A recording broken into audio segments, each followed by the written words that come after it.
Welcome to the Bulletin News. Bulletin News. My name is Marcus Jefferson, and today we will be talking about seniors. We'll be talking about adult foster care. We'll be talking about nutritional programs and a couple of tidbits that we can inform our community with. To my left, I have Darlene Brown. She's going to be talking about adult foster care. And to my right, I have Stanley Chase of Kingdom Ministries, who's going to tell us about his nutritional program. But before we start all that, I'd like to know a couple things from both of you. I want you to tell me about what's your passion. I want to know what it is personally, and I want to know what it is professionally. We'll start with you. Of course you. Well, thank you again for having me on today to speak about, something that I am very passionate about, which is helping seniors, adults and seniors with chronic illnesses. I'm personally excited about it because it's just something that's just given me more purpose in life. I believe sometimes you're going after things and chasing things all the time, but it's not until you reflect back and you see that how the Lord has put some things in your place, and kept reminding you of those things. And that is what's bringing you the greatest joy. So I'm able to take my personal love, things that I am personally passionate about, and now also give back to the community, serve the community, and do it professionally as well. Great. How about you, Stan? Well, for me, God has blessed me with a lot of skills that I learned things. I learned things about grants. I learned things about setting up businesses. I learned how to be successful because God brought me from a town of 197 people into a big city and leadership roles. And one of the things that I found that a lot of people don't have the funds. They don't have the wisdom, but they got ideas and they got plans. And so God has told me to set my body down and help those people that want to do successful things that impact the community and give them everything that you got or I give you to give them. Amen. Back to you. Now, I know you've got a history of a lot of things that you've done. Just briefly tell us about those things. Briefly, like as past employments and professional. And what you've done, yes. Yes. So in the past, I've done a lot of different things. Working in a hospital. Again, I always felt like, the seeds were planted. I didn't really pay attention to it, but I worked in a hospital, volunteering, working in a lab. Then I went to school, and then I went to dental hygiene school. So the last 20, 30 years, I've been working as a dental hygienist. And again, I was reminded through just doing some patient care, a lot of my senior patients would come in and, kind of tell me some of the things that were on their minds about their struggles, living at home, being a burden to their families, don't want to be a burden, but they feel they are, and how they just needed help and services. And just like, and Dr. Stan, when you were saying how you want to just, take the information and then you want to just help and pour into other people. Well, I found myself doing that. I always was a connector. So I had information. And so I would, say to my senior patients, dental patients, hey, what about this service? Call out to Tri-County on Aging, do this, that, and other. And a lot of times they were kind of shy about it. So then I started helping them with it. I make the phone call, off after hours. Advocacy. Yes. Yes, that's what we do. I want to become the village of my community. And so right now my community is Lansing, right? And so, I found myself, helping them, clean out their garage because these are things that they wanted to be done. However, their family members were young and having families and they didn't have the time, but they still needed these services. So I would volunteer my time, after work and on the weekends, and I would just go over there. And most of the time we sat and talked. They needed companionship. They just wanted some socialization. And so I was able to offer that, to some of my clients at that time. Yeah, that's a wonderful thing. as you already know, that I've been a trainer in the adult Yes. foster care system for years, Mhm. and I can remember visiting people at the nursing home and say, "You look like you could use a haircut." And I'd get my clippers and or if somebody needed a shave, do those kind of things. And I know that you've got a long history of stuff that you do, especially in the education field. Just briefly tell us a little bit about it. Well, yes, I started teaching school in 1969. Mm. And so I worked in schools from elementary school to ultimately when I retired, I was at a community college, at Lansing Community College. And my whole life was a blessing working with people, working with young people. And the other blessing was God blessed me from a town of 197 people to where people were bringing us Christmas bags and food to eat, to where I was able to take care of myself and my family. Mm. And one of the things that he told me was, whatever I've taught you, whatever you have learned, whatever you've experienced, give back to the community. Yes.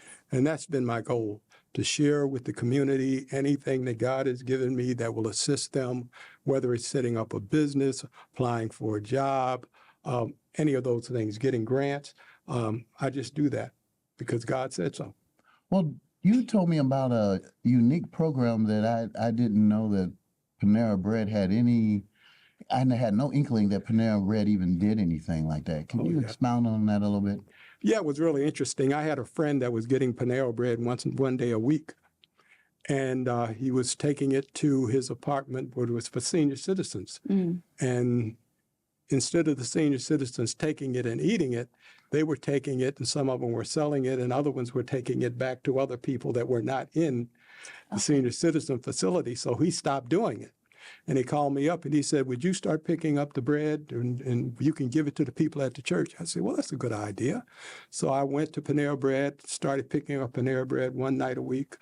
Then the manager came over and said, "You've been consistent and been here every night you're supposed to be here. I've got a lot of people that aren't coming. Would you do this 7 nights a week?" So I said, "Yeah, we'll work it out." So I started doing it 7 nights a week. So the first full year, we received, our Panera Bread got $177,000 on their taxes Wow. from the bread we received. That's a And lot of A donations. lot of donations, yes. And we donated to 2 fire departments, Gateway House, Angel House, 4 churches, and other people that would just come up and want donations. So this is the 4th year we've done that. I've got out of picking the bread up 7 nights a week. We got a team from our church. They go, everybody's got one night that they pick up bread, and then we get it to all of the people that are in the church. A couple of the people take it from the church to the schools that they work in and other places they work. So we were able to just bless some people. Amazing. So tell me this: if somebody's watching this show for the first time and they wanted to come to Kingdom Ministries and get some bread, or become one of the points where they're just like a distribution center, how could they do that? Just call and ask, and we'll tell them where we drop it off. Oh, okay. Like I say, Holy Cross, Gateway House, the fire departments, we just give the bread out. We've had several events in the parking lot in the summertime. Oh, okay. And so we put tables of bread out, and people can pick up the bread from there. Or we have an event in the gym. We have them come over. We put the bread in the gym. They get the bread from the gym, and they go and do that. Okay, well, let us know your telephone number and address so that if somebody's watching this, we'll have it on our CG as well. Phone number 517-902-6575. And my email is stanleychase@kminfo.org. Kingdom Ministry Info. Darlene, the last time I talked to you, I know you were in the process of starting your home. Yes. So tell me how that has been progressing, and we'll see what we can do to help you get some more people too. Awesome. Thank you so much for asking that. So it is progressing very well. I have a 6-bedroom or 6-bed facility over in South Lansing. It's a home in a neighborhood. And, we are focused on, having, adults and seniors with chronic illnesses be a part of our residents. And so that what we do there is it's all inclusive home. And so we take care of all their needs, their room, their boards, their laundry, cleaning, meals, transportation. We're their personal assistants. Oh, that's wonderful. Now, do you have any unique programs that make you stand out from what we call an ordinary foster care home? Yeah. You got kind of, pizzazz specialty programs for the seniors. Something that is unique. So a lot of things, I'm big on technology. And so a lot of times what I am attracted to is how can I help our seniors, do well and live their full life. Even, maintain their independence. We're there to be their hands and their legs. I always think of this as like an extended vacation for them. I don't want to take them because I know sometimes it's a hardship for people transitioning from their home that they had their families in, so many memories, and now they go to something else, another home. So I try to make it like, hey, you're just coming to a resort, a spa, and it's just an extended stay. And, and I try to make them feel that way. So with technology, I'm able to do that. We use Alexa, so this way we were able to, they can talk to Alexa and say, hey, turn on this music, whether it's Motown or jazz or whatever. We use smart television, smart air purifiers. We do a lot of medical telephone as far as telemeds, as far as so their doctors can talk to them that way, even their family members. So we definitely try to incorporate a lot of technology in our homes. As far as activities, we do activities every day. There's a different activity. We actually we get input from the residents on what type of activities they want to do and what type do they like more so than others. We do outings outside of the home and as well, like I said, inside the home. And we try to do a couple different activities. We do movie nights. We do just a lot of different things. Anything that they want to do, we try to make it happen. And then again, we go out into the community. I don't want them just there, in the house, in the four walls. So when they're not there, they're not, in the backyard. We have a fenced-in backyard with a garden. When they're not there, let's go out into the community and we can go visit your church. Yes. Right. And then and you have so many activities there. So that sounds like a great partnership, Absolutely. with your church. And so and that's what I want to do. I want to partner up with a lot of people in this community because our house is not just HCP homes, it's a community home. Well, that's wonderful. As a matter of fact, on February the 6th at the Lansing Mall, there's a senior expo from 11 to 2 that you probably want to be there. You might even want to go to the website and become an exhibitor. Yeah. Okay. And it's a nice outing for your people as well. If somebody was interested in your unique foster care program for seniors, how would they get in touch with you? Oh, very easily. You can call the work office. Number is 240-270-2831. Or my personal cell number. You can always reach me direct by text, 607-215-1989, or you can reach me at HCP Homes. That's H like Henry, C like Charlie, P like Paul, but it actually stands for Hope, Compassion, and Peace. So hcphomes123@gmail.com. Now, I've got to ask you about how did you come up with that? So Hope, Compassion, and Peace is pretty much what I want to give to the residents and the families. I want a lot of times, and like I told you, 3 times I can reflect back on when I felt like the Lord was saying, this is what he wants me to do. He wants me to help seniors at home, seniors in a group home setting. And I've noticed that a lot of seniors that I came across, they were losing hope. They were losing the will, the desire, because they didn't have anything to do. They just felt like nobody wanted to come visit them. They sat there with their clicker, watching television. Initially, for the last 3 years, I've been working with what they say the higher need clients, people like a quadriplegic, amputees. So they definitely need our services, right? Because they can't do a lot of things for can't do a themselves. lot. It's hard for them to eat, to go to the bathroom, to do anything. So they need encouragement. So like I said, I wanted to give them hope, right? And then I wanted to show compassion. And then I wanted to give them and their family members peace. Oh, that's wonderful. And Stan, I know you do more than just the nutritional program with your seniors. What else would you like to highlight that you do with your congregation? Well, there's a couple of things I'd like to highlight. I think the first one is there are several, or I would say thousands of people in the community in this area that would like to set up their business. Yes. And they've talked about it, they've prayed about it, they've looked at it, but they haven't actually done the work that was necessary. The mechanics of The it. mechanics of it, yes. And I worked with the pastor, our senior pastor at Kingdom Ministries, and we've had a couple of sessions where we had the people come in. Like workshops. And I have a document here, and it's called Entrepreneur Training Template, and that's writing a business plan.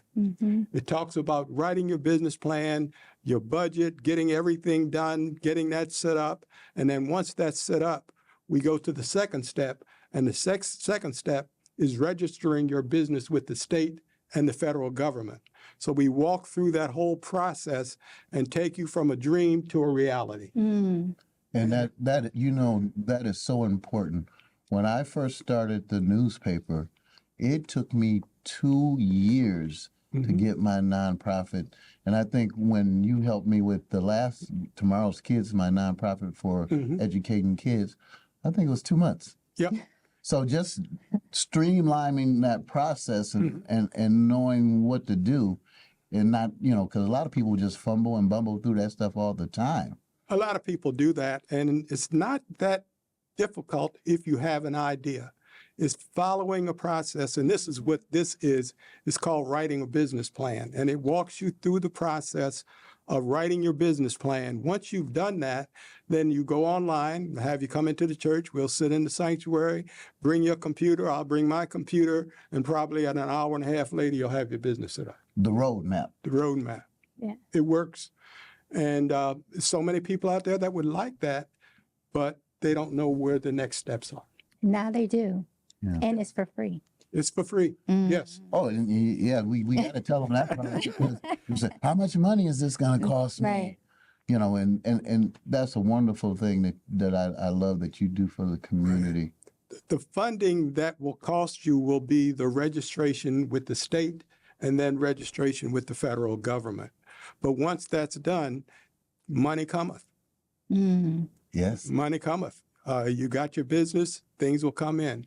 I've had a session at the church with 3 people, sometimes with 8, 15, and we walk through the process of setting up their business. And a lot of them are helping seniors, helping youth, not about making money for them. It's about helping the community. And then from there, we go into grant development, and we talk about how to write grants. Where do you go to look for grants? Go to Laura, go to the federal government. And when you have the grant and the money is coming in, then you can really impact the community. Oh, you yes. can. Yes, Yeah. you can. It reminds me of what you're saying is biblical, which of course, right? It reminds me of 1 Peter 5:2. Be great shepherds of his flock under our care. Yes. Not because we have to, and I'm not doing a good job of quoting it, but not because we must do it, but because we're willing to do it, because we want to serve him and serve our community. Yes. Yeah, service is good. Matter of fact, I was just telling somebody the other day, I was at the Lansing Mall, and I saw these kids over by Santa Claus. So I moseyed on over there, and I asked the guy, how much does it cost to take a picture with Santa Claus? $40. And then he showed me these collages and stuff, all the way up to $200. You know what I did? I put on my Santa suit, went over to the Boys and Girls Club, And do I that. took a picture with every single kid, and then we took a group picture at the end. A lot Amen. of people can't afford that kind of money, especially during this season. I know. So we the more that we give, the more that we get. I believe And that. that's always the way I've always felt about this. And, all my years with Boys and Girls Club and Person 5 Science Museum. And if I can help you guys and anything that I can do to, especially in that adult foster care. Yes. Is there anything that you would like to say before we wrap this up? Well, to you, thank you so much. You're just such a great asset to the community. I mean, the different nonprofits that you have, this that you're doing, the paper, you just exude, like the community leader. And this is what we need. We need mentors, to reach back and help pull up other people. A lot of times, like you were saying, Stan, that people have ideas. They just don't know how to do it. And then when they go over a hurdle or two, then they're like, oh, it's too hard. And now you're saying, hey, it's not too hard. I have you. And I'm so proud just to be at the table with you guys. So thank you. Oh, no problem. How about you, Stan? You got some parting words for us? Do the business. I love it. Make a contact. And if you make a contact, I will sit down with you. We will walk through the process of setting up your business. We will walk through the process of you writing grants. We will walk through the process of you doing what God has put on your heart, on your mind, and in your soul. It will then become a reality. That's wonderful. This is Marcus Jefferson. I'd like to thank Darlene Brown and Stan Chase for being a guest on our show today. And our topic was seniors, nutrition, and adult foster care. And until we see each other again, this is Marcus Jefferson for the Bulletin News signing off. Thank you. Thank you. Thank you.